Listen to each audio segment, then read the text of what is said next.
Iran যুক্তরাষ্ট্র যুদ্ধবিরতি ইস্যুতে নিয়েছে নতুন মোড়। আলোচনার ভিত্তি হিসেবে ইরানের দেওয়া 10 দফা প্রস্তাবে নীতিগতভাবে সম্মতি দিয়েছেন মার্কিন প্রেসিডেন্ট ডোনাল্ড ট্রাম্প, এমনই দাবি করেছে তাসনিম নিউজ। এই খবর প্রকাশের পর ইরানের 10 দফা প্রস্তাব এখন আন্তর্জাতিক আলোচনার কেন্দ্রবিন্দুতে।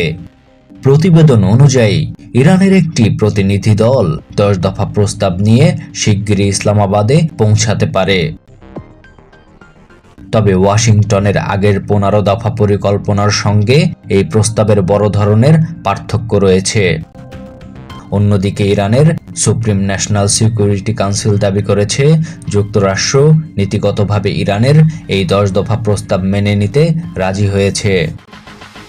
ইরানের প্রস্তাবগুলোর মধ্যে রয়েছে যুক্তরাষ্ট্রের হামলা না করার নিশ্চয়তা, হরমুজ প্রণালীতে ইরানের নিয়ন্ত্রণ অব্যাহত রাখা, ইউরেনিয়াম সমৃদ্ধকরণের অধিকার স্বীকৃতি, সব ধরনের নিষেধাজ্ঞা প্রত্যাহার, জাতিসংঘ ও আইএই এর প্রস্তাব বাতিল, যুদ্ধ ক্ষতিপূরণ প্রদান এবং মার্কিন সেনা প্রত্যাহার সহ একাধিক শর্ত।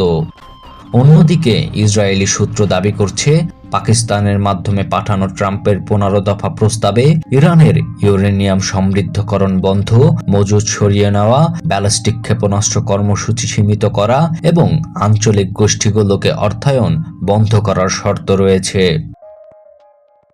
সব মিলিয়ে মধ্যপ্রাচ্যের এই কূটনৈতিক টানপোড়েন এখন নতুন এক সংকটময় মোড়ে পৌঁছেছে।